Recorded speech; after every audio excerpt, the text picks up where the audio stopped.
Sega introduces conversion kits. Coin-op breaks financial records. And Microsoft buys 86DOS. These stories and many more on this episode of the Video Game Newsroom Time Machine. I've been waiting a long time for a chance to say this. Stop the presses. Requiescat in pace. Makes him crazy, man. What is a man? It's me, Mario. What a mess. Get over here! Please save me.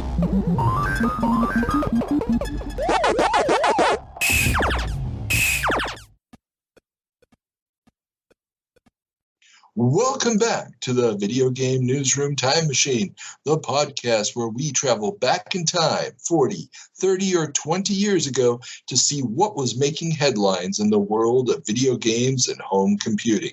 I'm your host, Carl, and as always, here is my co-host, Peter. Say hi, Peter. Hi. Excellent. So yeah, I practiced.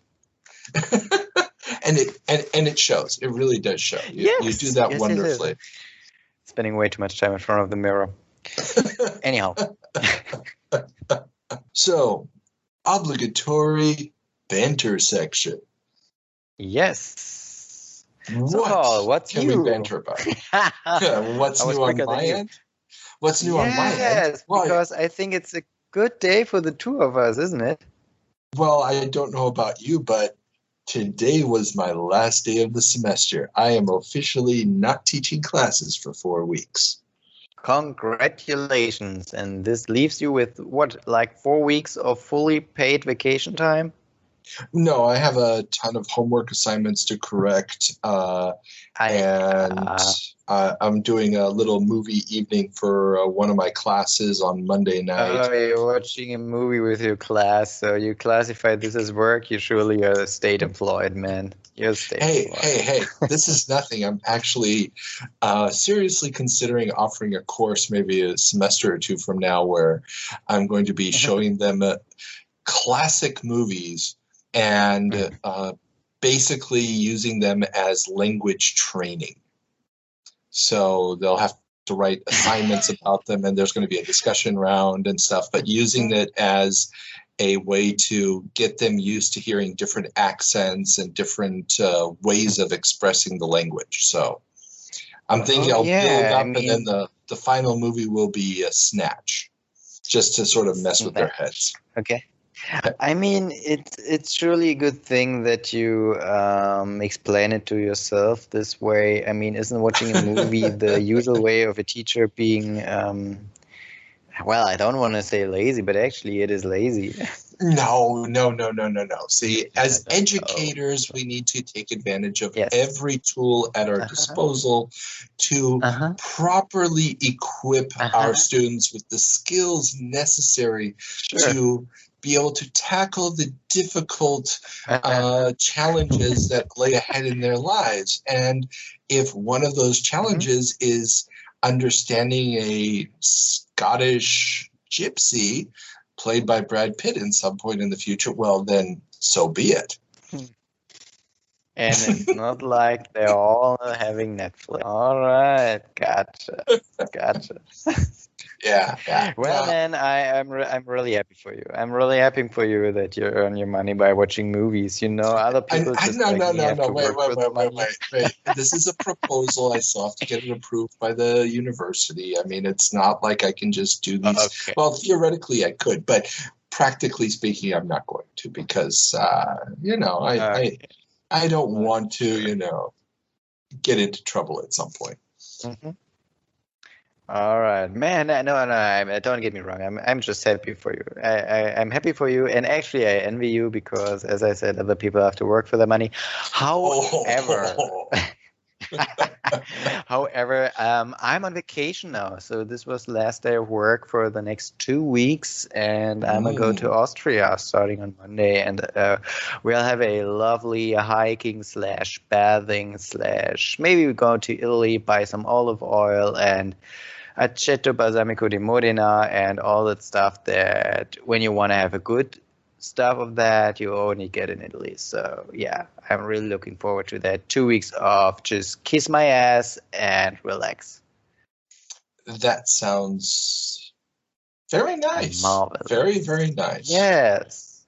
Yes. Yeah. I'm really looking forward to it. But So, yeah. dear listeners, it might be that John might pitch in for me because I actually am not entirely sure whether or not I'll have a proper internet connection. And also, I'm not entirely sure whether or not my girlfriend will let me record another episode while being on vacation. That is definitely a possibility. I'll have to see how I schedule this.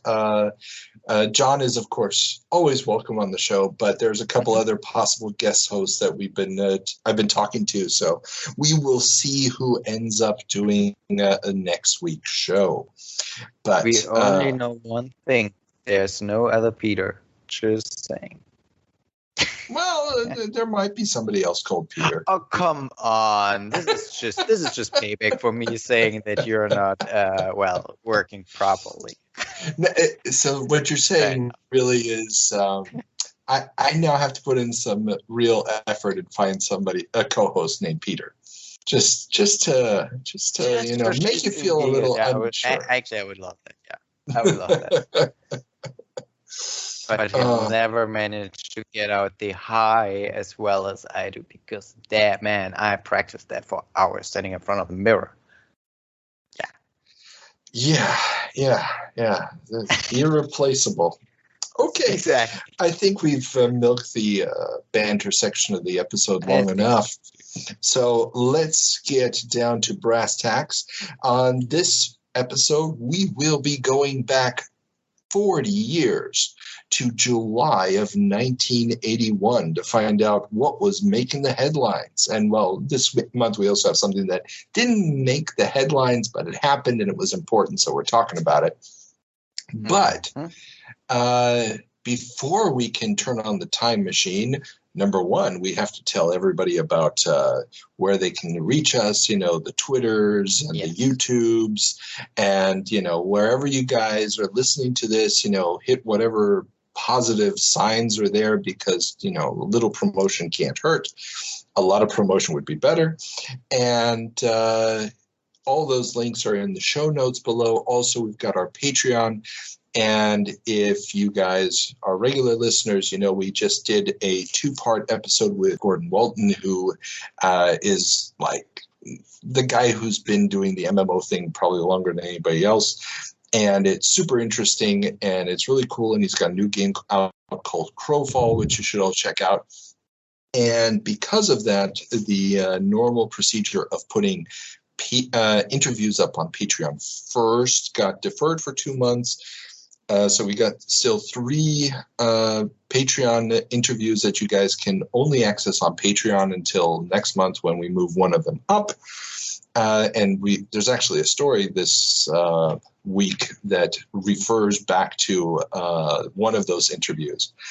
And then we'll be putting up the new interviews starting in 3 weeks on Patreon first. And so if you guys want to support the show, help us cover the costs of hosting and all that good run, and maybe at some point help Peter finance a real microphone, then go to our Patreon for as low as $1 a month. You can get all of the access to all the good stuff. And if you pay us $2, you still get access to the same things, but you have that warmer feeling on the deep inside.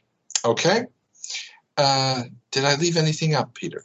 Well, as usual, you left out that if the patrons would actually donate more than $1, we'll get surround sound. No, they need to do, surround sound would only work if we had the microphones for it. Otherwise, it's still going to be a mono recording. That's not how surround sound works. See, people, this is why we don't talk about the tech stuff that much on the show, because we have no idea what we're talking about. No, just you. Okay.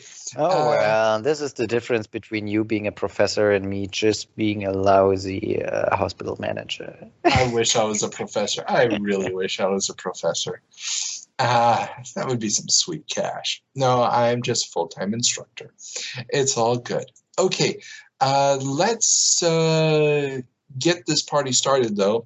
So we've got all the plugs out of the way. Then we need to move on to our next obligatory section, the segment where Peter has to play one of the games that was reviewed in a publication from July of 1981. And that game this time is the arcade classic from Nutting Associates, Wizard of War, in a segment we call 7 Minutes in Heaven. Insert showing. You never touch humans, the Wizard of War, my features are in your lesson.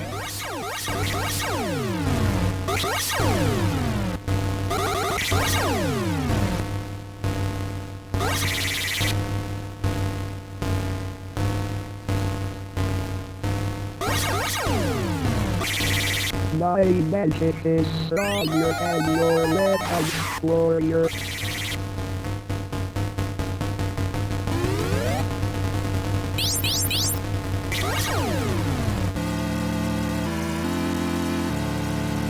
Welcome back from your 7 Minutes in Heaven, Peter. So, as always, tell us, what is Wizard of War all about based on your 7 minutes with the game?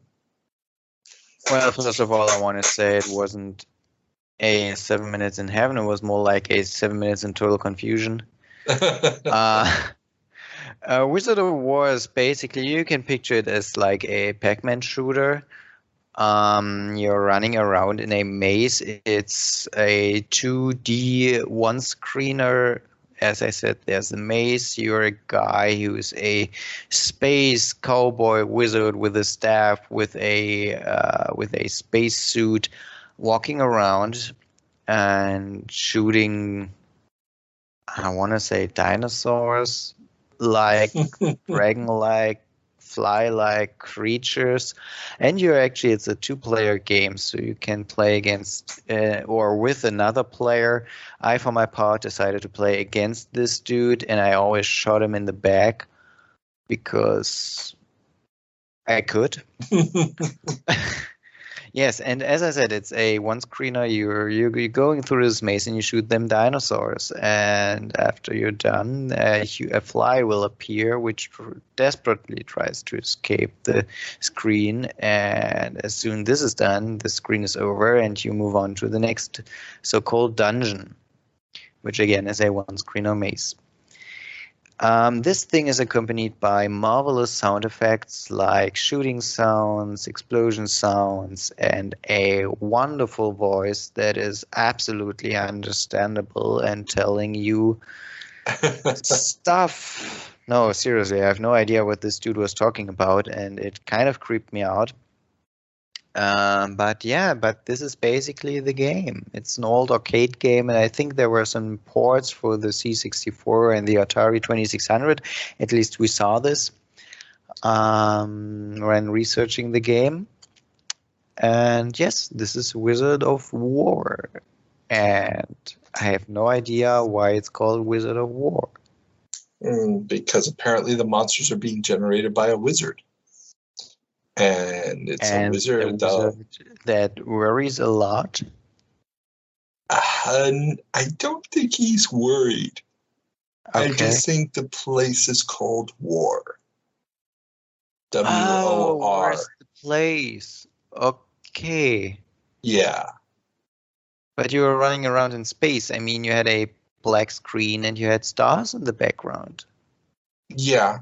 And thinking about it, it's quite ridiculous. It's very ridiculous. But you know what? It's an arcade game from 1981. You kind of roll with it. Yeah. Okay, you just accept it for what it is. Yeah. Now, the game is very interesting from a historical standpoint because it's developed by Dave Nutting Associates. And I'm not even going to try to sum up all the stuff that company was involved with at different points. And just I'll put links to the They Create Worlds podcast. A friend of the show, Alex Smith, did a wonderful 2-parter on it. But the name nutting is associated with the early days of Atari, when they were still syzygy and stuff. And it's a fascinating thing. And this is why I kind of include on here, just to sort of touch on that history a little bit. But important stepping stone, the game, I mean, very, very popular because of the home ports, I think, more than its impact in the arcades, especially since, like you said, it feels kind of like a Pac-Man game, but it's a parallel evolution, and the limitations of the hardware at the time kind of made maze games a standard. So yeah, it's interesting. It's got the wraparound doors like in Pac-Man and everything else. So it's really cool. And like you said, it got ports. The Commodore 64 port is one of the one I knew as a kid, just because it was on the Commodore 64, which is what I had. And it also, I believe, gets published by Commodore themselves because they wanted some good games to launch the system with, to sort of show off the power of the system. Okay. Yeah. Okay. Well, so. I mean, I was pretty astonished, as you said, that the beginning is just a game that could only run in an arcade, because the hardware you would have at home by the time wouldn't just be able to manage that. The Atari 2600 version is extremely spec'd out. Okay. So there's a lot of stuff missing. The Atari 8-bit and Commodore 64 versions much better, but remember, the C64 is not going to come out until 82. We're still at least a year away from that machine hitting the market. Okay. And the port itself doesn't come out, I believe, until 83.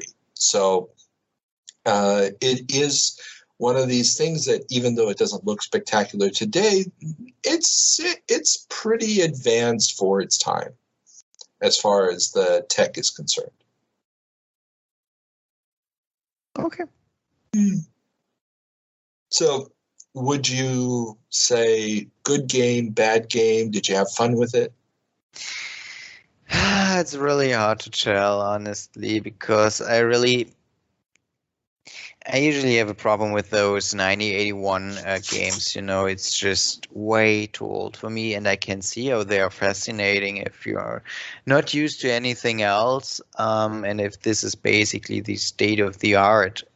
But it doesn't hold up. Yeah, I think so, because I mean, it's not necessarily the game design. I mean, graphics, forget about it. If the level design or the game design is good, you don't need super advanced graphics. It's just, and maybe this is due to the emulation, but the controls are a little bit, well, it takes a split second to answer, and this is what usually kills me in those games. I'm super fast reacting, and the computer just is not. And I push the button, but I push it. Well, I'm not considering that you need to push it like a split second earlier than actually you have to move. Interesting. This is what kills me. Yeah, I didn't have that problem. I didn't have that problem. I mean, it felt responsive enough. I mean, this game is a little bit clunky because the sprites are fairly large, but they're always looking in one direction. And if there's a conflict on the line, then you can sometimes get pushed back and stuff. This is what happened to me every once in a while. Like, sometimes the enemies killed me when touching me, and sometimes they just pushed me back, and I didn't really figure out what would happen when, what to do to just be pushed back instead of to be killed.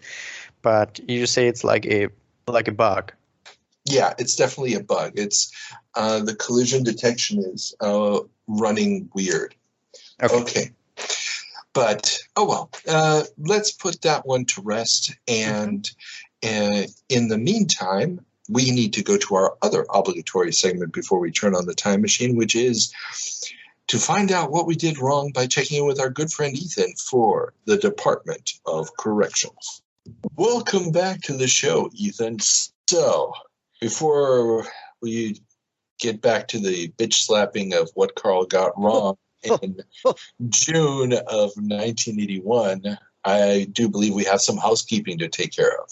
Of course, it is the obligatory, the thing that makes your co-host feel like he is part of the action. It is the Peter comment. Made it sound like a 1960s cartoon there. Yes. I'm sure he'll appreciate it. Oh, yeah, no, he likes the singing. Okay. I don't know why, but he likes the singing. So he said that this playing Zork for the first time was his text adventure virgin stage. Yes, we must all go through this stage. If we are curious about the history, we must delve into the strange and wild world of text adventures. Zork, not a bad one to start on. Not a bad one to start on. It wasn't my first, but it is definitely not a bad one to start on. All right, now into the Department of Corrections. Dun, dun, dun. I'm trying to make it sound menacing, just as it properly deserves.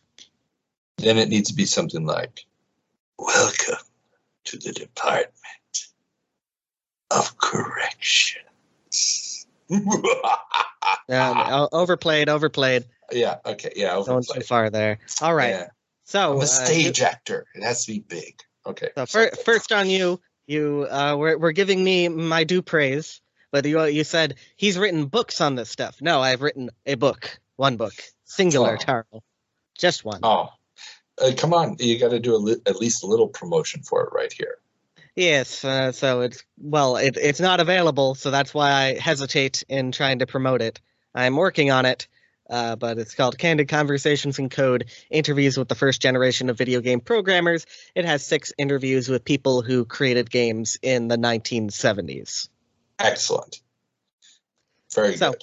Eventually that will be back up. You can follow me at GameResearch_E on Twitter if you want to know more about that. Anyways, on to the next thing. Link is always in the show notes. Of course. And... The next thing is where we get into the touchy matters. First of all, is not a controversial thing. You said that Donna Bailey was the first female game programmer. That's not true. I didn't say the first. I think I was very careful there. I'm pretty sure you said the first female to ever do commercial game programming. The first, as far as we know, in terms of the commercial space, was actually Joseph Weissenbecker's daughter. She did several of the games for the RCA Studio 2. Interesting. She was also one of the first independently contracted programmers. So it's a pretty interesting story. Kevin Bunch tells it better. He's actually talked to her, to Joyce Weisbecker, about all that. And I believe Carol Shaw she hadn't released a game yet. Oh, yeah, she did. She did already, because she did the Checkers game for the VCS. So she also predates Donna Bailey's Centipede. Gotcha. But was Bailey the first one in the arcade space? Potentially. It's this thing of you don't know what every other company is doing. So maybe there were people programmer. A lot of the people at Atari, this is actually in my book and all that, the people who would do the data entry, as you would kind of expect, it's seen as kind of a secretarial job. Those were women. They didn't come up with the programming and all that, but they could error correct and things. So they did have some kind of technical knowledge. So cool. Yeah, so that there's a lot to be said about that sort of role, but we're going past that part of it for now. And the more touchy part of it is the idea that because women were not in advertising, you're saying that they were disincentivized from getting involved in computers. It's pretty much what you're saying. Yes. I don't really feel like advertising shapes perception. I think that advertising just it knows what a market is, and it reflects that market. Steve Jobs would strongly disagree with you. Steve Jobs is not as brilliant as he thinks he is.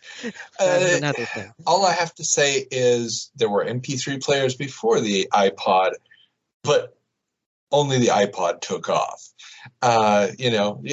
Sometimes you can create a market with advertising. NyQuil turned the side effect of falling asleep while you're taking the stuff into a positive. people didn't really know that they had the problem of staying awake. Right, I know the idea of finding problems people didn't know they existed, but what we're talking about here is demographics. Mm. And this is I've been kind of looking at this a bit more deeply, and the idea to me that just because a woman is not in an advertising thing does not mean a woman will not be interested in the thing that's being advertised. Definitely true. Definitely true. But also remember, at this point, the children are not deciding on the purchase. The parents are. For example, when I got my first computer in 1985, I was 8 years old. I had not asked my parents for a computer. But my parents were convinced this was the type of thing that a young boy needs. They wanted my sister to also use it, but they never actually really pushed her to use it. It became my possession. And their perception that they needed the computer because, I've got to grow up knowing this, otherwise I'll be left behind or something, that came from the advertising. So, my parents had no technical knowledge whatsoever, no real touch point with that. My mom was a housewife who did daycare, and my dad is a butcher by profession. It was purely the perception was formed by advertising. I'll give advertising much more credit than you might give it in this instance, because I really do think without those ads, it wouldn't have taken off, at least not in the home market. But so just generally, there, I think much stronger societal forces, disincentivized women from going in the science tracks. But that's a much broader topic that hopefully I'll write about sometime. But I don't. Yeah. Anyways, so we'll just brush past that. That's the touchy part. We still have more to go in June of 1981. You were mentioning Play Cable. And you said that Play Cable launched in 1979. That's not true, because the Intellivision had only just come out in 1979. I think they were arranging the partnerships to do Play Cable in 79, but it didn't actually release then because there was nothing for it to hook into. No, we actually reported on this, that there was there were test markets in 79. We actually reported on that. I believe in the show notes, there's even a link to the episode where we reported on it. So in 79, they were already doing the test markets for This it. would have had to been late 79, like right at the end, because there's some question of when the first Intellivision test market really came out the door. Like some documents say November, some say December. But before that, there was no availability of Intellivision. That was the test market. So anything that was reported before then, it wouldn't make sense. Well, let me check. I'm going to check my notes here again. But so in 79, I had a note for they had announced now whether or not they actually implemented it in 79 is another issue entirely. Yeah, but they at least announced it. Yeah, especially, come on, it's Mattel and Intellivision. Just because they announce something, keyboard, doesn't mean that it's actually going to ship. True. Yeah. Okay, somehow I'll cut that down to something. Yes. I don't know. So, okay, that's Play Cable. And then in the next part, you're talking about market, whatever, projections and everything. The 1990 market, you put the figure of 5.1 billion, but I've done an article on this very recently. And from my estimations of looking at all different estimates that come from different sources and different aspects of reliability, but putting them within a time frame. So it's on Gaming Alexandria. It's called Video Game Sales. I charted the market article. As Dale put it, that it's like one step in a PhD kind of thing. It took quite a while, but it's charting the markets from 72 to 1999, just because I needed to cut off at some point, and what people were saying in terms of estimates. My proper estimate for 1990 would be 4 billion, not 5.1 billion. Okay, that makes I am totally going to go with your numbers because, yes, I should have used your article as a reference there, and I even retweeted your link to it when you posted it. And I will go with you because, yes, that was an amazing article. And yes, I did devour it. And I can't believe I didn't go back to it for my reference. So, different newspapers are going to report different numbers and all that. Yeah. So, don't feel bad about that. But, just keep in mind that sometimes they over-exaggerate, sometimes they underdo it. And, I feel like I have the best starting point if you want to make a case that they might have gone higher or lower. Gotcha. And it was a fascinating read. It really was fun. Thank you. All right. Next up, it's going towards the modern day. You're talking about Steam Link and how, the idea of trying to meld the PC and the console side and all that. And, it always remains that the PC is a bit more complicated. But what I will say for Steam Link is that I think it works better if you have somebody with you who normally does not want to set up the PC stuff. So, like in the case of a friend that I have, his partner doesn't like to screw around with so much stuff, so he gives her the Steam controller. He has a Steam Link set up for her, so then they can play games together like that. So I think that's really the best utility of Steam Link. It's not for a casual person to just be able to set it up in their TV in their living room while having their PC over here and only access the games in the living room. I think that it requires somebody who does have greater knowledge, but that can feed down to somebody who doesn't have as much knowledge. And I believe my big criticism with it was the fact that with the very thick walls in my house, I could not get it to work for a damn. And that was my major concern was that. But wireless connection is always going to be touchy like that. It's weird that we're recording this now right after they announced the Steam Steam Switch. Whatever it's called. But that's an interesting market development. But we'll not talk about that. A very interesting market development. Yes, I mean, all right. Well, okay. You'll talk. I'm sure you'll talk about it on the show in some tangent. I'm absolutely certain of this. All right. So definitely. Next up, you talk about the Odyssey 2. Philips did not make the tech for the Odyssey 2. It was actually, it was co-developed with North American Philips, but Intel created the chips for the Odyssey 2. Gotcha. So when you say Philips, you're mainly meaning the Dutch company, but in this case, they didn't have anything to do with it. And also, it was not released in Europe first. This was one of these things that was accidentally perpetuated by Wikipedia because there was an article or an interview with somebody who thought it launched in Europe first, but then we found an advertisement in North America, and it's like, yeah, this is earlier than the European release. Gotcha. Okay. And I do believe I was using Wikipedia, unfortunately, for this one. So I thought they would have corrected it by now, but okay. No, still not. Yeah. So untrue that it launched in Europe first. I thought that originally, but then we looked. All right. Excellent. And you also were talking about how they did these kind of board game hybrid things. And actually, the board game hybrids like Quest for the Rings were actually pretty successful for the Odyssey 2. It doesn't hold a candle to the Atari stuff, but the board game hybrid stuff was an attempt to appeal to parents. Because Ed Advert, who helped create it, he was getting messages from parents who were like, well, we can't keep up with kids on an action side. Let's have something with some strategy.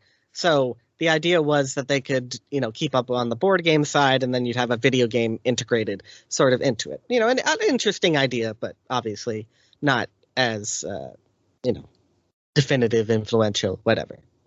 Gotcha. Makes sense. It was always going to be a technological dead end, if you will, in many ways. Of course. We still got video board games later on. California games, man. California games. VHS board games. Oh my god, that was such an interesting diversion. You're going to talk all about this because it's all over the toy trades. Oh, so you're going to get a I chance to talk about this. Yeah. So that's just a sneak preview for the viewers there. Also, speaking of also ran consoles in the 1980s, the Bally Professional Arcade rebranded the Astrocade. That's not the actual name. I am going to fight on every leg to keep people from just calling it the Astrocade. You know, in context, what you're doing right now, yes, it's okay to call it the Astrocade. But it was the Z-Grass language that was used on there. They had a basic too, but Z-Grass, it wasn't hex. Z-Grass was a high-level programming language. Gotcha. No, it wasn't that it was hex, but it didn't. If you were going to use the Z-Grass without the keyboard add-on, you had to use the hexadecimal pad that was built into the. It's not console. Hexadecimal. It's got just like on early computers, it has a shift key that can input basic commands and whatnot, and it also is able to do like a telephone dial. Press it 3 times for C, press 2 times for. Okay, yeah. So that's what it was. Okay, I misunderstood the input method on there then.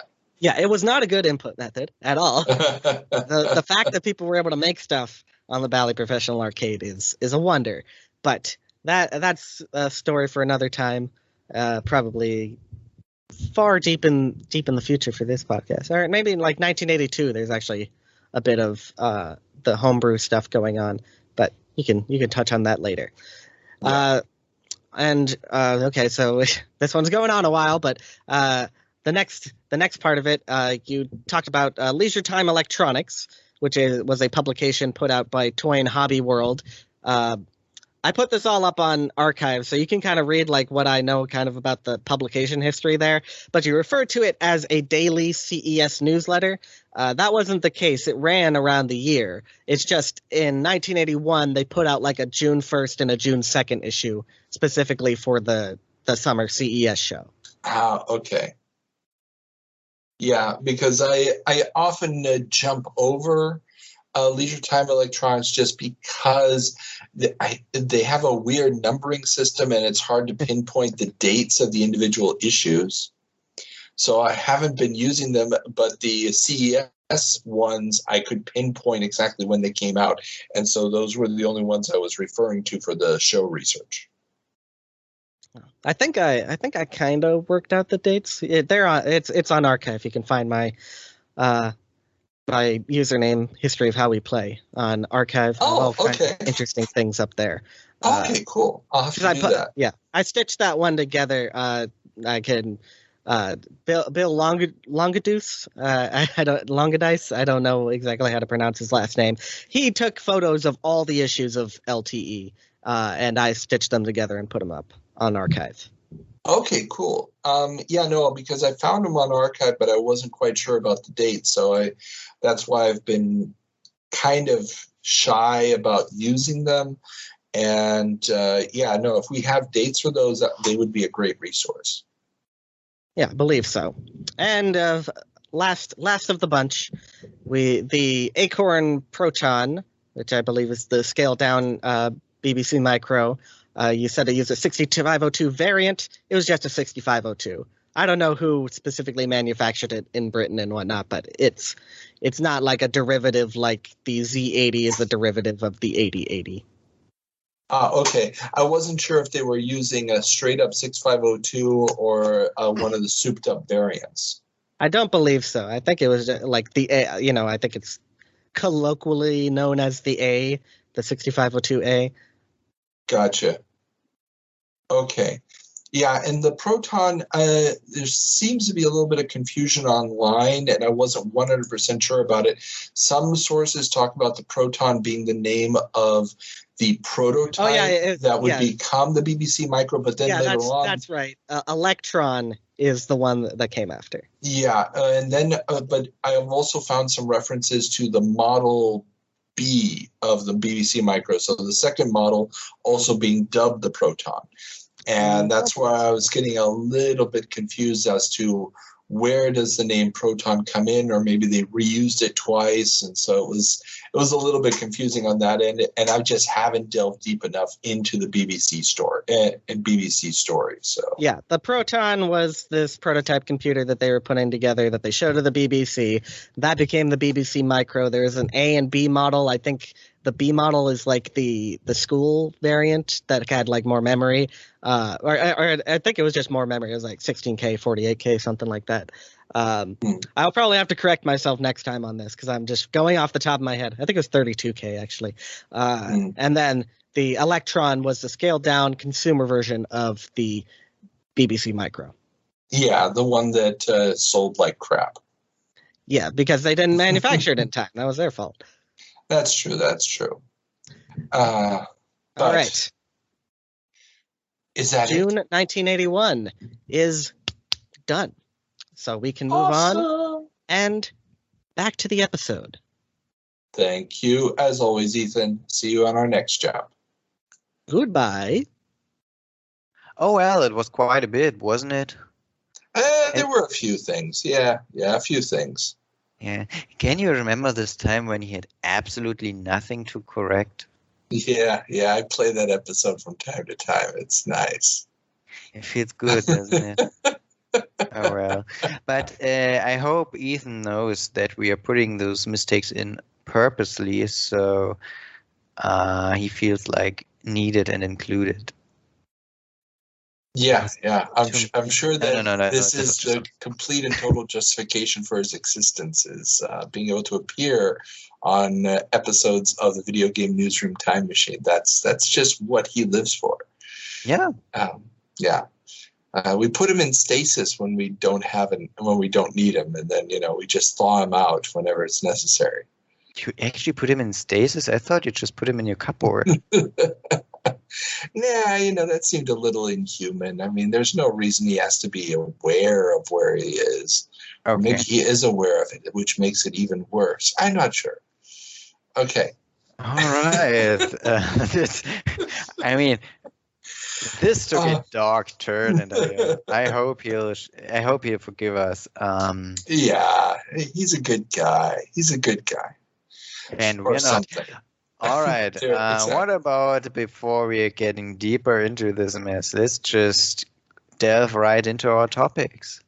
That's right. Let's turn on the time machine and head back 40 years to July of 1981. Rapidly becoming an international craze. 1981. This is only the first step in newspapers by computer. Right in the midst of it, thank you.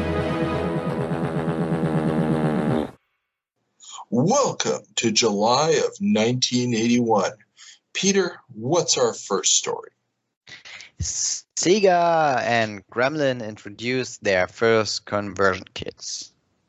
Sega Gremlin. It's basically one company. They've merged at this point. Sorry. Yeah, no problem.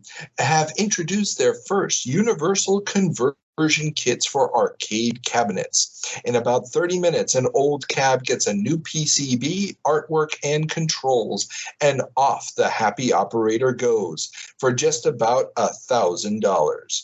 Given skyrocketing prices for new games, this will attract operators, but it may sour distributors who will still be doing the conversion work, but taking a hit on game sales due to the lower prices. And what if it gets so easy that you may not need an operator at all, and the boards can go straight to the location owner? Now, remember, this isn't Sega's first attempt at the concept. As we recorded in our December 1979 jump, they had already introduced their dual and mini video systems back then with a similar interchangeable function. I'm just wondering what the profit of Sega Gremlin is in that, opposed to just selling an entire new cabinet. Well, the profit is this, that it's getting harder and harder to justify the cost of a brand new cabinet, especially because they're so expensive. And if you can be the cheap alternative, I mean, people are growing tired of the games at a faster and faster rate. So the idea of the operator, and if you listen to my interview with Jim Trucano, former AMOA president, which is still up on Patreon, the idea here for the operators was constantly having to move cabinets from place to place because people would get bored of them. Yeah. Now, 2 or 3 years earlier, those intervals were relatively long. You could leave a game at one location for maybe a month or two, and people still wouldn't be bored of it at that location. At this point, sometimes it's getting as low as a month, as low as a week or so. Really? And yeah, because people are playing the games, they're getting a little bored of the games, and they're hearing about more games in different places. So the idea of, oh, I heard about this new game, and so people are also finding games in more and more locations. I mean, if you look at the publications at this point, Atari and Midway are introducing. Williams. I don't believe Midway has them yet, but they're probably coming. So you've got the normal upright cabinet. This is the full-sized upright cabinet. Then you've got the tabletop, which is, for bars and places like that and restaurants. Then you now have this sort of medium-sized cabinet, which looks kind of like an upright, but the screen is at a stronger tilt. It's smaller, and it's meant for, a bar or maybe a convenience store that doesn't have that much room. And the idea is these machines are popping up everywhere. You're going to be seeing them. And I remember this as a kid. I saw them in supermarkets. You went to a gas station, there'd be a couple of arcade cabinets. You went to restaurants, there'd be an arcade cabinet, and people are setting up arcade cabinets in a little mini arcade in the back. Every pizzeria ends up with a couple of cabinets. It's insane how often these cabinets are showing up. Yeah, I really tend to forget about those because, I mean, here in Germany, you just don't have this. And I think you even did not have this back in the past, did you? You never had this, no. Mainly because you had the gambling machines. So the problem was that the operators were making so much money off the gambling machines. This was always going to be a side venture at best. Because, if you're making serious bucks, even the best hits are pennies in comparison with what you can make off of a gambling machine. And the thing with the gambling machine is the same machine will keep people coming back for years sometimes because it's a one-armed bandit or some variation on that. Whereas here it's like, last year's game, the technology is worse. I mean, just think about the developments we've seen just in the last few months with suddenly, spaceships is the best thing you can do. Well, you just played Wizard of War, where now you've got a little character. It looks like a guy. I mean, it's still rough, but we're getting closer and closer to this goal of seeing actual characters. In fact, there's a game that, our next story, in Japan, which is going to be pushing this whole thing to a whole new level. Oh, yeah. I mean, even playing Wizard of War, I could really feel that photorealism is just around the corner. Well, not photorealism. We don't have to get sarcastic about it. But what is happening is that while it's fun to play the games, you also get this feeling of, I need to see what the latest, coolest thing is. And Sega's previous attempt, the Dual and the Mini Video, my understanding is that they were still using the same CPU. So that meant that while you could change out the games, you were still limited to the hardware in the cabinet. And Data East is still promoting their Deco system, their Data East cassette system, where you had essentially the computer and you were just changing the software with a cassette tape. in the cabinet. Well, that just means that you're only going to get so much power out of that hardware, and the software is never going to make the hardware more powerful. Now, this new Sega system, you're changing out the entire PCB. So you're changing out the entire computing guts of the machine. You're leaving the monitor. And in most cases, I'm guessing you're probably leaving the controls as well. But by changing out the PCB, the same cabinet can evolve. So you don't need to buy a new box. You don't need to buy a new screen. You just need to get that new board that upgrades everything else about the game, the graphics, the sound, you name it. Yeah. And this is going to become the model that the entire industry uses. Now, Sega's standard for putting it in and for, harnessing it and stuff is not going to become the standard. There will be a couple of attempts at standardization that we'll see over the next couple of years, but ultimately the Japanese Arcade Manufacturers Association, JAMA, is going to be the one that determines it. And even to this day, arcade cabinets are using the JAMA standard. So, you have a standard harness to put the PCB in and standard connections for the screens that, have evolved a little bit over time, but essentially they set the standard for how you're going to do it. So it doesn't matter what cabinet you're using, you can still put in this PCB and everything's going to work. Mm-hmm. Yeah. And are they losing money on the sales of the cabinets and stuff? Yes.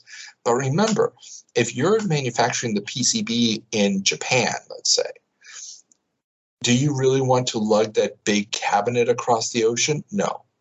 Do you really make that much profit off of the cabinet? Probably not. And if you can sell this PCB directly to the operators, it's saving you a ton on transportation costs, a ton on everything else. And the operators are also going to be saving money because they no longer have to necessarily lug the entire cabinet around. Once it becomes simple enough, you can actually change out the boards on location. That's not quite where the Sega one is yet. They're actually still talking about how you're going to have to take the cabinet into the distributor, and the distributor will do the switch up, but that may also just be a way of appeasing their distributors. Because sounds like that. Yeah, they give this whole demonstration. There's photos in a couple of the journals about this, about how the head of Sega's operations does this while everybody's looking on the stage, and does it in under 30 minutes while the head of Sega is giving the speech and explaining, why this is a great idea. And so this means pretty much everybody can do this. It's no longer rocket science. It's no longer, some weird contraption. It's not 1,000 little wires like a few years earlier. Yeah. We're now in the full computer tech. Plug and play. And that is going to make the industry the constant novelty thing that it's going to be for quite a long time. Yeah. Interesting. When you were speaking of Japan earlier, I actually wanted to intervene, but you had so much interesting stuff to talk to say that I didn't want to stop you there. But however, going back to Japan, using this as a transition, Donkey Kong released in Japan. With radar scope games bombing in the US, the call went out to the staff of Nintendo to develop a new game that could run in the same cabinets with the same hardware. A young Shigeru Miyamoto answered the call, and, well, a giant gorilla is throwing barrels around on screens in Japan. Oh man, those old Donkey Kong games, they surely were something. You've never played Donkey Kong, have you? No. Of course, I've played Donkey Kong. Not country. No, I know what you mean. Not the one where I actually play Donkey Kong, but the one where I play Mario and try to rescue not Peach, but darn it, I forgot her name. Yeah, it doesn't matter. She's the ex of Mario. We don't remember those exes fondly. Yeah, and he's not Mario at this point. He's Jumpman. He doesn't have a name yet. It's Mario. It's Jumpman. He's not Mario yet. That name is coming. That name is coming. But yeah. And of course, there's a ton of legends around this story, and there's different versions of this story floating around about, well, how much did Miyamoto do on the game? Which other people were involved with development of the game? How desperate was the move to switch these out? But I think it's pretty undisputed that Radar Scope, which is a game we talked about a while ago when Nintendo had their big office in New York and they were trying to promote this first big entry of theirs into the arcade industry in the US, the game has not found an audience. It's tanking really badly. And this new Donkey Kong game was a way to solve it. This is also why Donkey Kong is using a vertical screen, because Radar Scope had a vertical screen.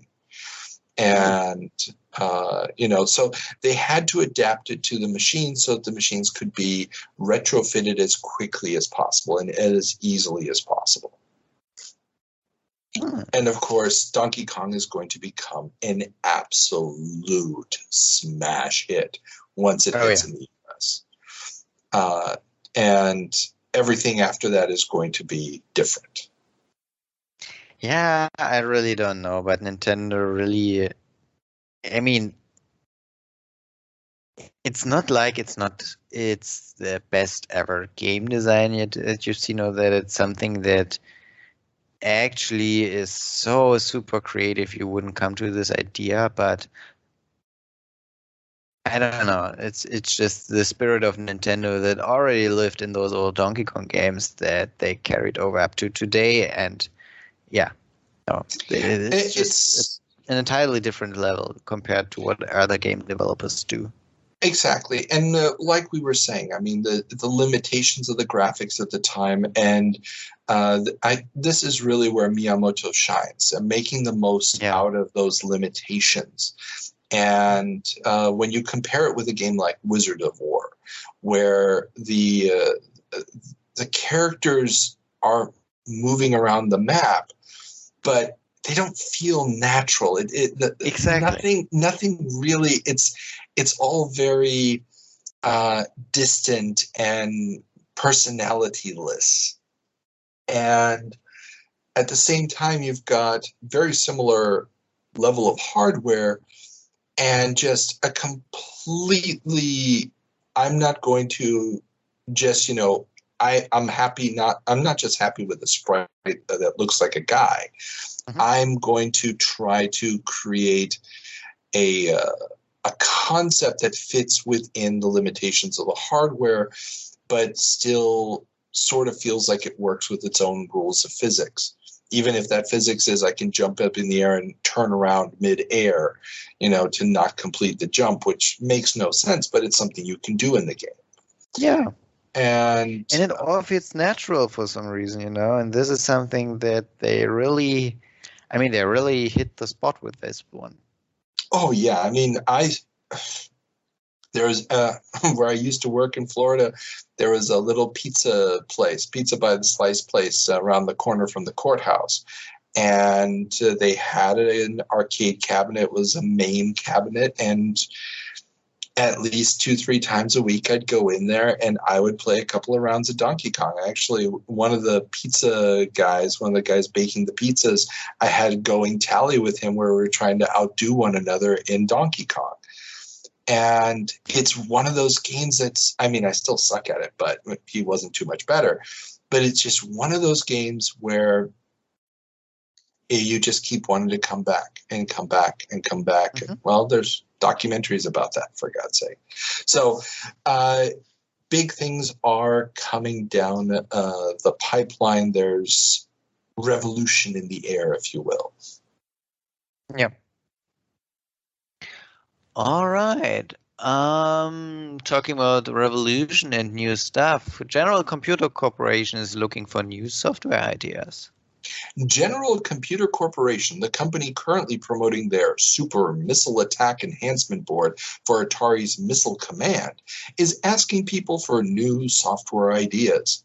Vice President of Marketing Kevin Curran has given out their 1-800 number for all to call. Who knows which hit game they'll release an add-on for next? You have to include me in why this is important. Okay. General Computer Corporation is, at this point, little more than a couple of college kids making crap. And they are currently in litigation or being sued by Atari for their Missile Command add-on. Yeah. And their next game, and the game that they're going to finalize while this litigation is being resolved, is a little game called Crazy Auto, which is a modification board for that other hot game of the moment, Pac-Man. And, well, again, there's some great interviews out there about the whole history of this.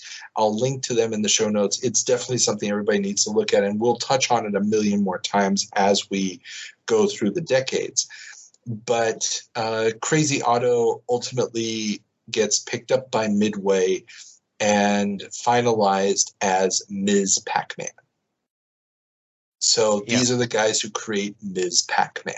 Ah, okay, got it. Yeah, and that is a game that, of course, does a whole bunch of stuff like some would say the first cutscenes in a video game. Those are introduced with Ms. Pac-Man. The first major female protagonist, if not the first one in a mainstream video game. It's just huge, and of course it's also one of the most popular games of all time, and I've also one of those ones I've played way more times than I care to admit, and popped way more quarters in than I care to admit. And if I saw one today someplace, I would pop a quarter into it because it's that freaking good. So it's just interesting to see this little note in the back of one of the Play Meter magazines where they're like, here's our 1-800 number. Call us if you've got any great ideas. And give us your ideas for free because we don't have any. No. These guys were, from everything I've seen, they were on the up and up. They weren't going to screw anybody over, and they never wanted to. They weren't making pirated copies of the games. You still needed to pay Atari for a whole Missile Command. What they were just saying is, you know what, your customers are no longer putting quarters in at the same rate. Buy our add-on board. It'll make the game more interesting, more difficult, and they will come back and play more. And it'll have a different name on the screen when it boots up. And, of course, the downside for a company like Atari is that this cuts off part of their ability to sell a sequel. Yeah. Like we saw with Asteroids, you played Asteroids Deluxe. It's not a huge change from the original Asteroids. But, if you had a speed-up conversion kit or a conversion kit that changed some of the gameplay elements, well, now Atari has to come up with a completely new concept instead of iterating to get that extra sale. Yeah. I mean, I totally get why Atari isn't happy about this. This totally makes sense. Yeah. But, yeah, as we saw, they really didn't stand a chance against that, so... Yeah, and especially Atari at this time, which is owned by Warner Brothers, and, well... They've got a couple of shekels to throw at a problem like this. Mm-hmm. But, speaking of litigation. Midway sues Arctic over speed-up kits. Actually, I wanted to say Arctic, but it's Arctic. Yeah, I know. Midway's slew of legal actions against counterfeiters and gray importers has now expanded to speed-up kits. Their suit against Arctic International for their Pac-Man and Galaxian speed-up kits will ultimately become one of the landmark cases in defining the copyrightability of video games. Those speed-up kits were really a problem back then, weren't they? Well, it's because that phenomenon I was talking about people getting tired of the game. I mean, you would have hardcore players that would start to really just dominate these games to the point where they no longer thought it was fun. Or even worse, you'd have one guy throw in a quarter and play for 5 hours. Yeah. It's not uncommon at this point in time that local newspapers would run stories about, little Johnny here holds a new record. He dominated the Pac-Man machine at the 7-Eleven for 10 hours straight or something on one quarter. Because remember, these are games where you're supposed to be dying, so you have to throw more quarters in. Yeah, of course. And that's how they earn their money. And so the speed up kit accelerates that dying process. And it's so much so. I mean, I heard somebody say this, and it may just be anecdotal years ago, but it's relatively hard apparently to find an original Pac-Man machine that doesn't have one of these speed up kits attached to it. So a lot of people think they know how Pac-Man plays. And it's actually it really is slower. Oh, way slower. I mean, if you boot it up in main today, it really does kind of drag for at least those first 4 or 5 levels. Really? It's really slow. Yeah, I found it very, very slow. But I think I've played sped up Pac-Man machines in the past. So, or I'm just used to Miss Pac-Man, which is a much, much faster game. So that could also be a factor. Yeah, I think I also only have the emulator versions in front of my eyes. So those are the ones that are already sped up? No, the emulator version is the original. Okay. So you're playing it then at original speed. And I know there's the hardcore people who are like, emulations, yeah, whatever. You're playing it essentially at original speed. And but in the arcades you would find, or you'd go to a pizza place or something and you'd find one of these old cabinets still standing around, and quite often there's a speed up kit from the 80s still stuck in there. So I mean, there was never a reason to take it out. But this case is going to be one of these very important landmark cases that helps define the fact that a video game can be copyrighted, that even though the images are being projected onto the screen and are not recorded anywhere, that is still copyrightable. Because this goes against the traditional definition of copyright, where the work that you're protecting has to be recorded in a fixed medium. So like, a photograph or a sound recording. But at this point in time, there's no digitized audio in most of these things. There's the Pac-Man sprite. You can't pull it up as a sprite sheet or something. What it is a bunch of numbers that order, okay, the first dot's black, the next dot's yellow, and so forth. Yep. So to say that, all of these components, when they are played together through the processor and emitted to the screen, they're still copyrightable. And that's one of the big findings of this decision, ultimately. I mean, we're still at the beginning of the case. It's going to be a couple of years before it's decided conclusively. But this is one of these big landmark cases. Interesting. Yeah. Well, this is one of the landmark cases. Now let's move over to a case that's been closed. Stern beats Omni in Scramble bootleg case. Stern has successfully defended its rights to Scramble, which it has licensed from Konami. Omni released a game that had a modified attract screen, but was otherwise identical in its gameplay to Scramble. The judge found that the attract mode was little more than advertising, and the game experience was what players were paying for. So, I looked this up on YouTube. And now, unless Omni did another version later, it looks like they changed some of the sprites, like the main ship. Scramble is a side-scrolling shooter game, and so they changed they changed the ship design, maybe a couple of other sprites. But what they tried to claim was that the change to the attract mode. So what happens before you put the quarter in was sufficient to change the work itself.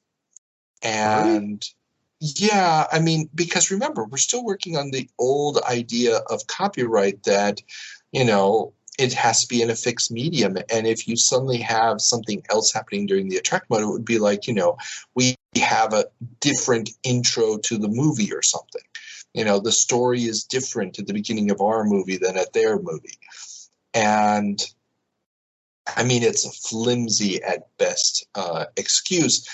But we've been talking about all of these cases for the last 6 or 7 months in our 40-year jumps, because they're really starting to crystallize and at the same time so the decisions are crystallizing. We're starting to see, the patterns between the different courts and jurisdictions on what is and isn't protectable. But at the same time, we're starting to see the judges being educated about this. And considering that, judges are typically slightly older people, they're not necessarily super tech savvy. And on top of that, they're not deciding, big accounting programs or something like this. They're deciding games. Okay, so they don't really take it seriously. Well, it would be easy for them not to take it seriously. Yeah. And obviously a judge is supposed to take this stuff seriously, but it is what it is. Often isn't that way. And it's one of those, as we see these decisions coming down, the judges are starting to take it more seriously. The national press is starting to talk more and more about video games, which is probably also helping. It's appearing now as big business. And with the revenue numbers of the industry getting so big, that you kind of have to start taking it seriously. Yeah. And while we're still going to see a lot of judicial decisions that are dumb, just plain dumb, or uninformed. Uninformed is probably better.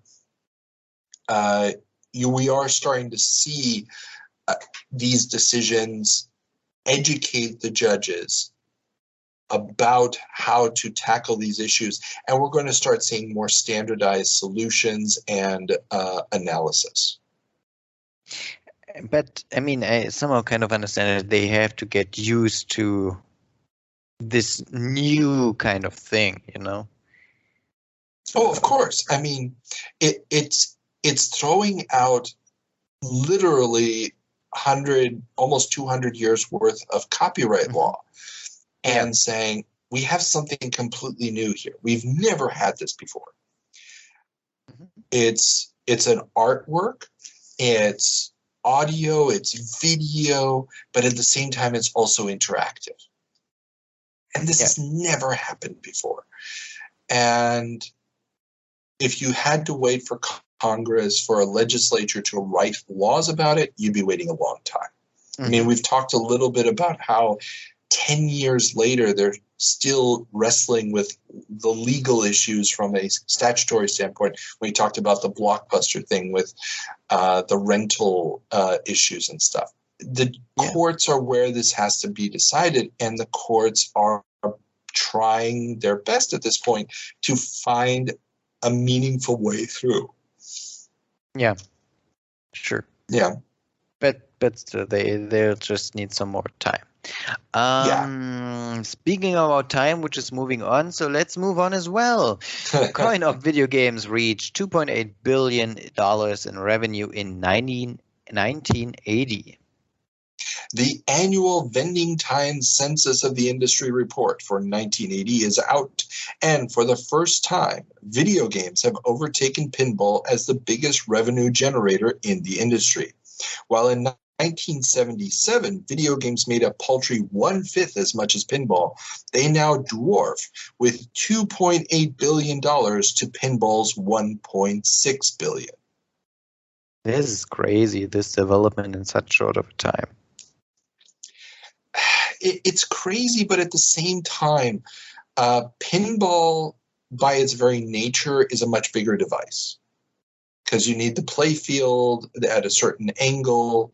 It's going to eat up more floor space. Mm-hmm. Putting a pinball table in a small convenience store or gas station, almost impossible because it would just eat up too much space. It sticks out into the hallway, into the walkway. It's just not practical. Okay. Arcade cabinet, boom, can go anywhere. And because the video games are flashy, they're techy, and you can switch them out relatively quickly, and it's a new game experience each time. Remember, pinball, while they're adding electronics, they're making the games more complex. They're making the games more complex. The thing that you can add to pinball is complexity. But video games, as we've seen, Pac-Man just came out, you can actually make it interesting, make it innovative, and still make it simpler. Yeah. And that is the golden ticket here, the accessibility of the game. You know, you got a joystick, you got a button. Pac-Man, you don't even have buttons. Right. You got player 1, player 2, but that's it. There's no fire button. Yeah, exactly. And I mean, also with video games, you tend to get kids rather than with pinball. Oh, no. I mean, pinball also got kids. No doubt about it. But of course it does get kids. Oh, Lord. What are we talking about here? But, well, of course you can get kids with pinball, but I think a video game is way more interesting because there are so many different things that you can do on the screen, you know? Of course. And even exciting. The locations, I mean, there was more than one time when my mom would just give me a couple of quarters, she'd go do her shopping, and I would play a video game. Yeah. That was just, the modern ballpark. You know, I'd play a couple of rounds of something, and it was usually a somewhat older game. They didn't put, the latest, greatest in the supermarket, but who cared? And then after that, I'd go hang out at the magazine rack, reading about video games. It was a vicious cycle, really, when I think about it. But so it's growing. It's growing fast, and 1980 will not be the smallest year for this industry. No, it won't. I mean, if even the New York Times recognizes that, because arcades may be putting the pinch on movie theaters. The New York Times has a lengthy report on the effect arcade mania is having on movie theater revenues. Arcades are mushrooming all over the country, and the limited resources of the teenage boys of America may be disappearing into their coin slots of Pac-Man and Galaxian instead of summer blockbuster ticket sales. Will this new craze shift how entertainment dollars are spent? Yes. Yes, exactly. Well, yes. However, I think the arcades did not put a pinch in movie theaters. So, I mean, the money was disappearing. It doesn't hurt that the United States had been going through a pretty harsh recession in the late 70s. It's going to extend quite a ways into the 80s, but it will then start picking up, granted a tripling of the national debt, but who cares? So there will be an economic expansion. But I mean, if you're thinking about it from the teenage boys who are the primary ones spending the money at this point, do have a limited a limited amount of money to make decisions with. This is going to be an issue.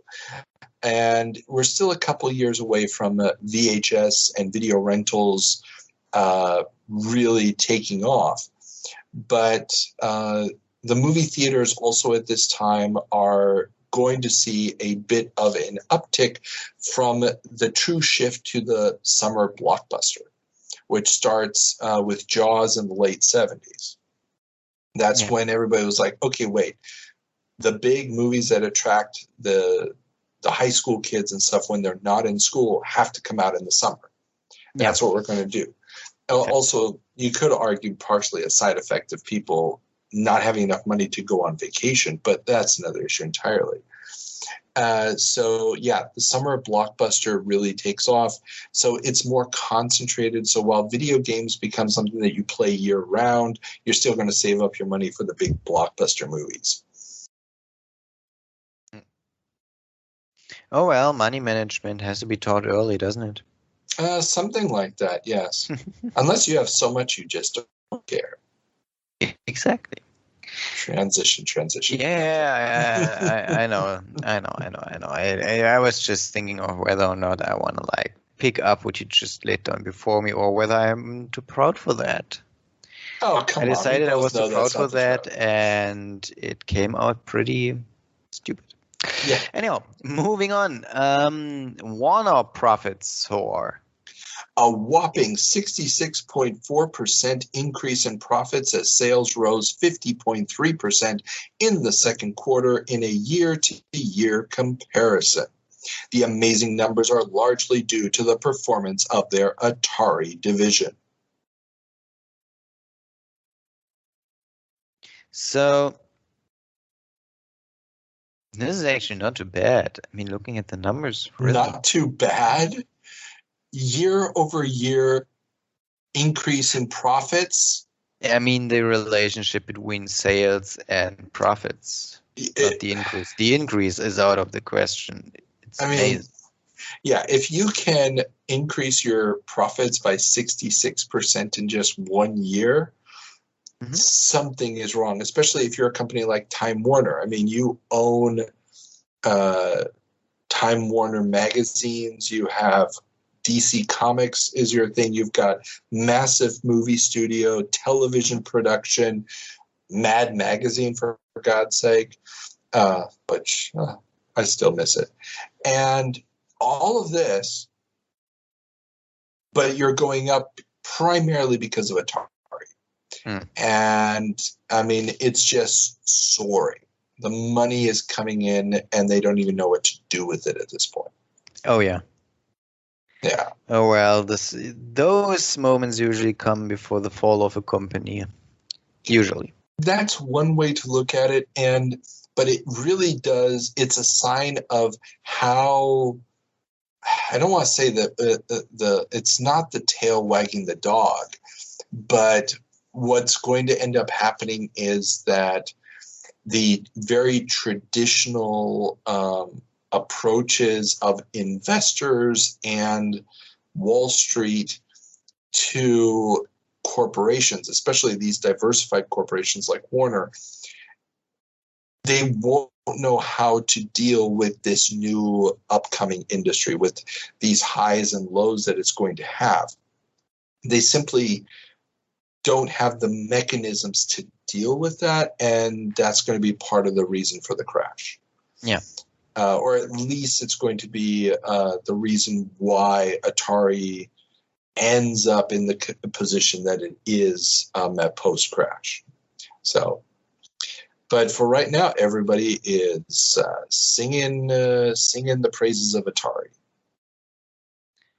And popping champagne bottles. Yeah. Anyhow, moving on. Broderbund begins publishing StarCraft. Broderbund was at the 6th annual computer fair in San Francisco and showing off, next to their own homegrown games, programs from StarCraft, a Japanese publisher. Okay.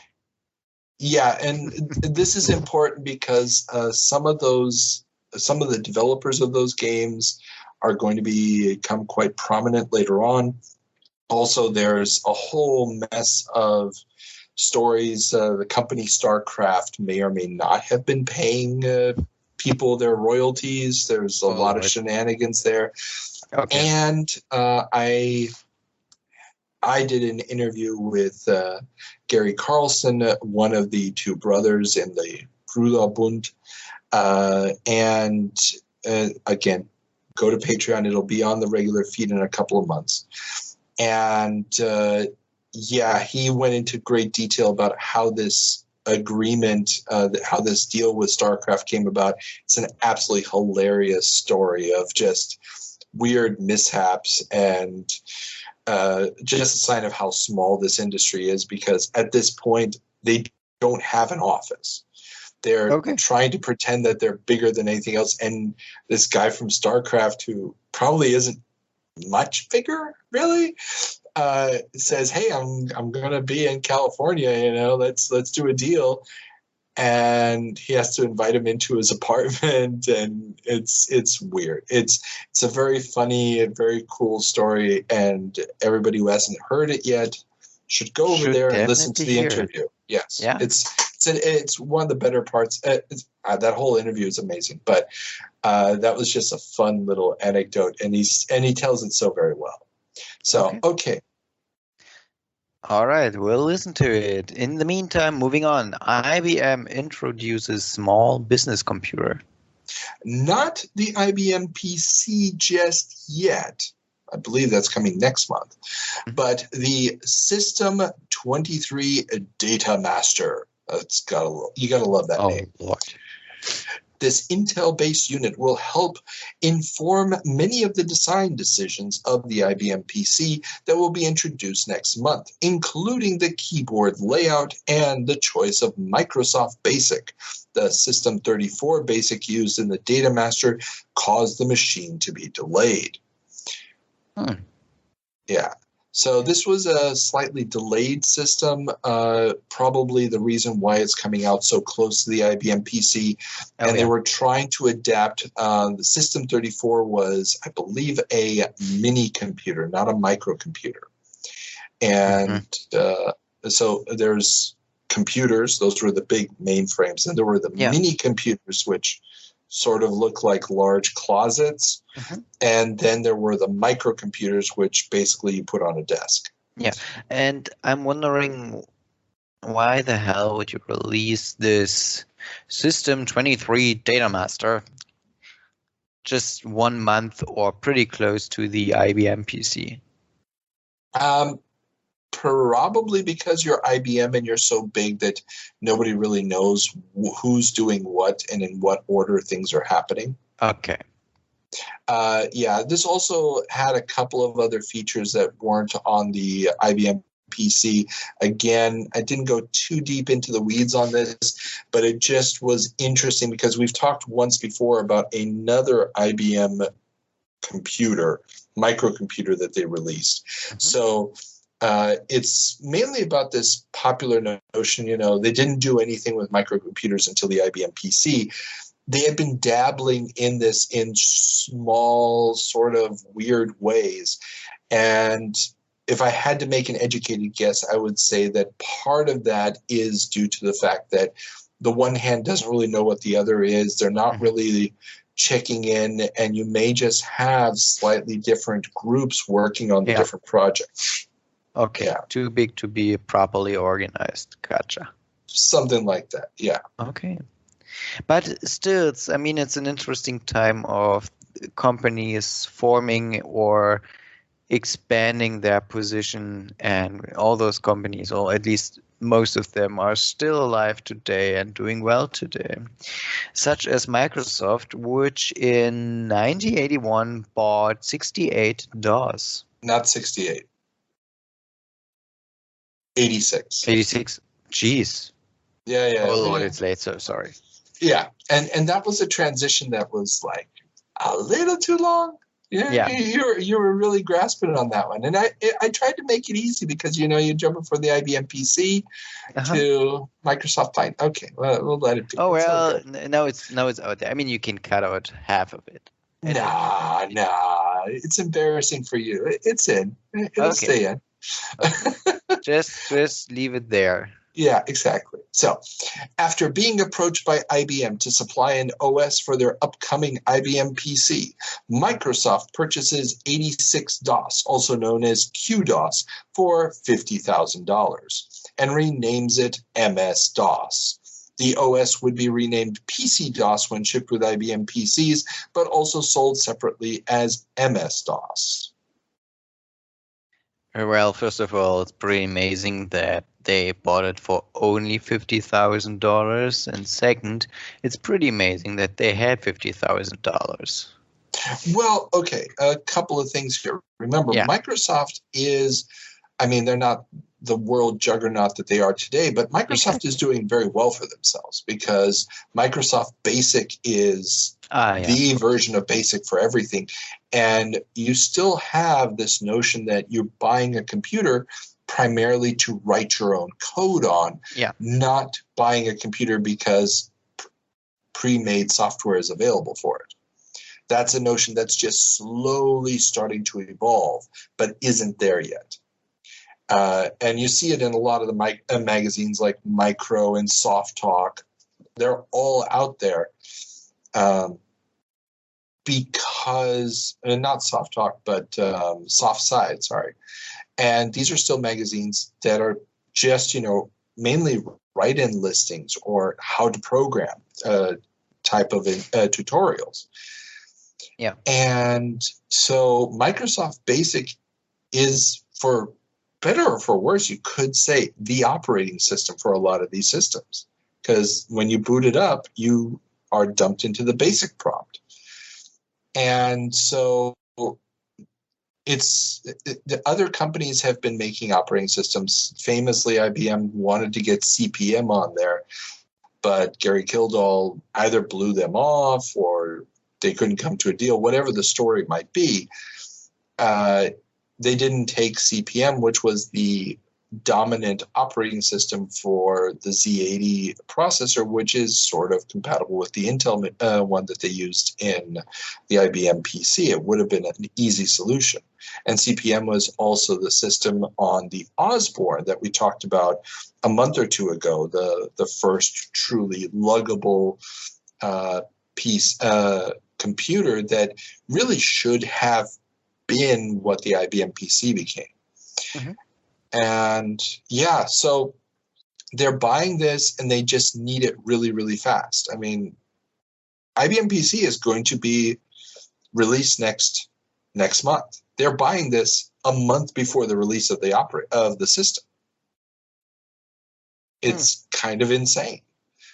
And there's I don't know how accurate it is, but there's a really good scene in the movie Pirates of Silicon Valley, which is about this period where they're literally showing them, they're like, well, we need to buy this and, we'll give you this much money. The exact number, 50,000, is a number that's floating out there. I don't think that that's ever been officially confirmed by anybody as the actual amount, but it's probably not more than that because at the time nobody could have guessed it would be more than that or worth more than that.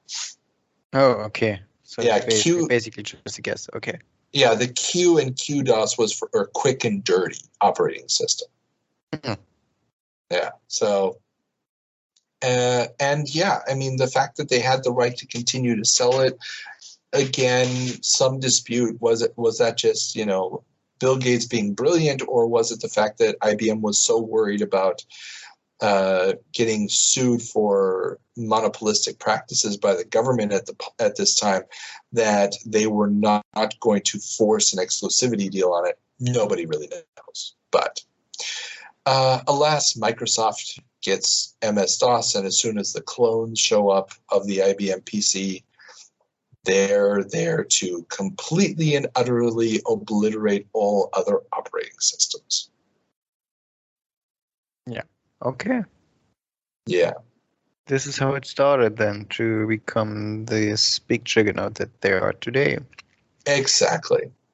Cool. Okay, moving on. Patent issued for age morphing tech. Oh, Lord. Yes. Artist Nancy Burson has been granted a patent for a computer-aided method of blending images of people of different ages to ascertain what they would look like at different ages. Wait, what?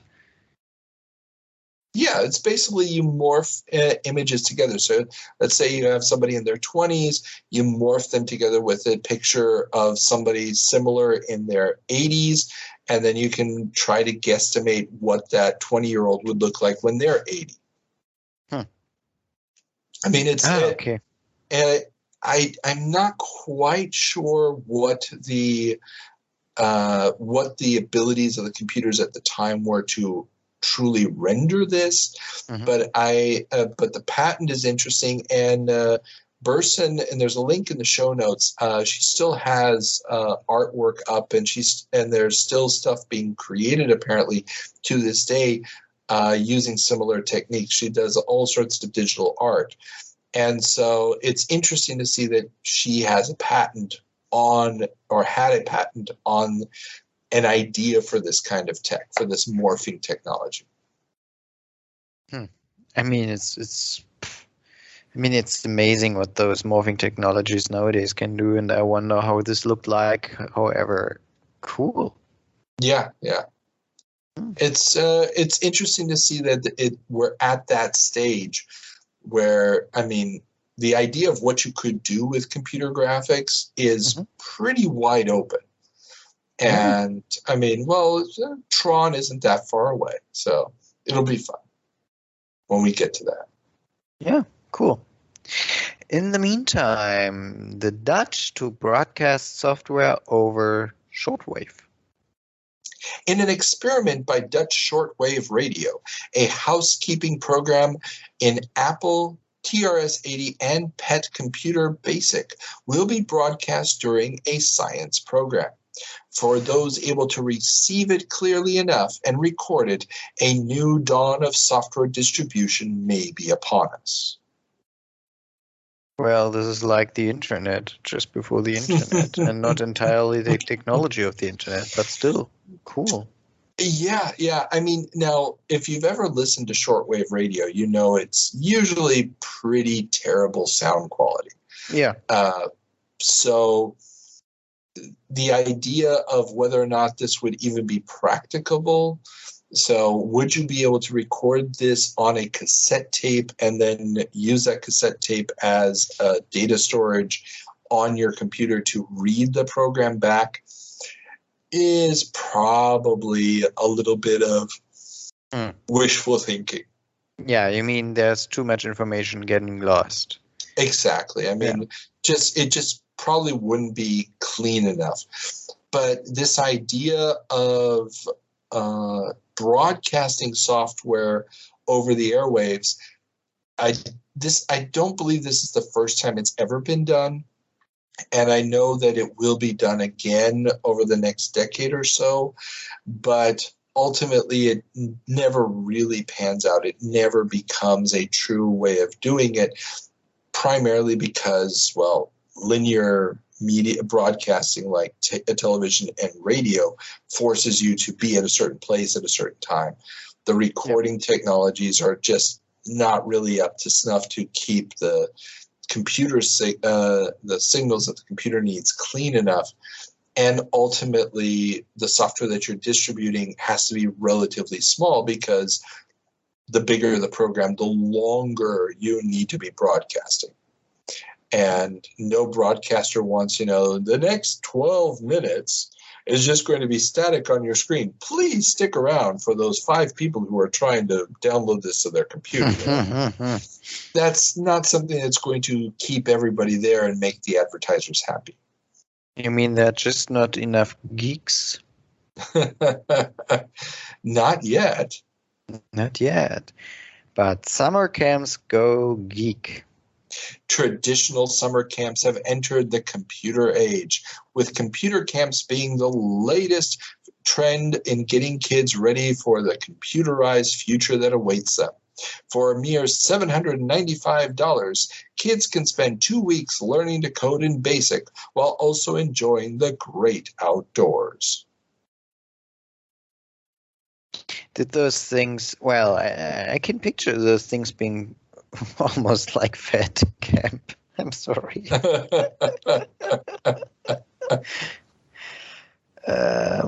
Yeah, but have you ever been in one of those camps? I've never been. I went to a day camp once. So basically, my parents would drop me off in the morning, pick me up in the evening.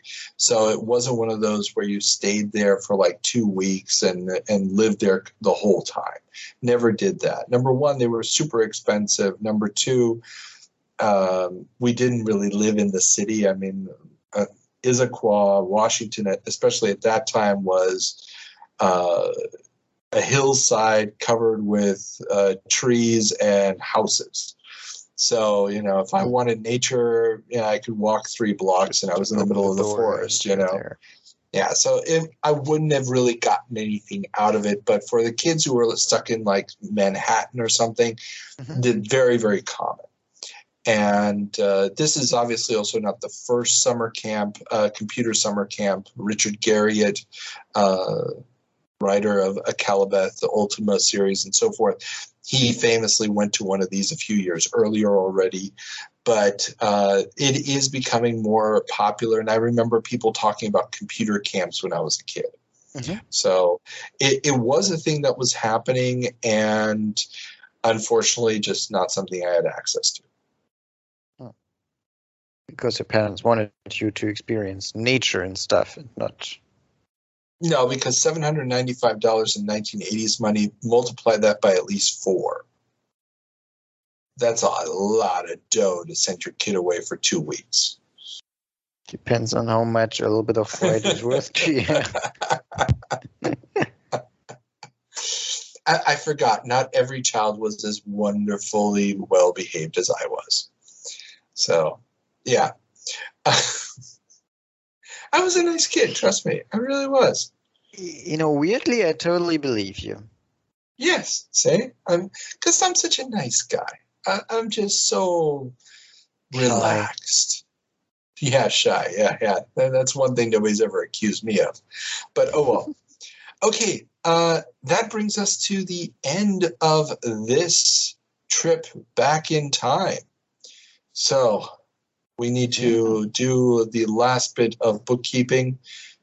Peter, what is the word of the episode?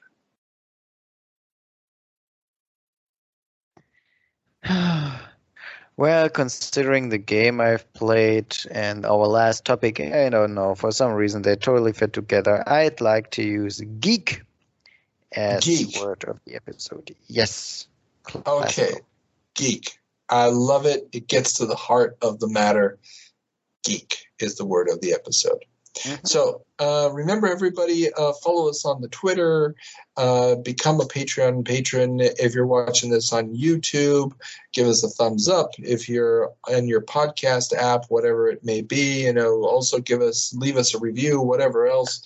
And if you have any comments, our email address is videogamenewsroomtimemachine@gmail.com. Send us an email. We'd love to hear from you guys.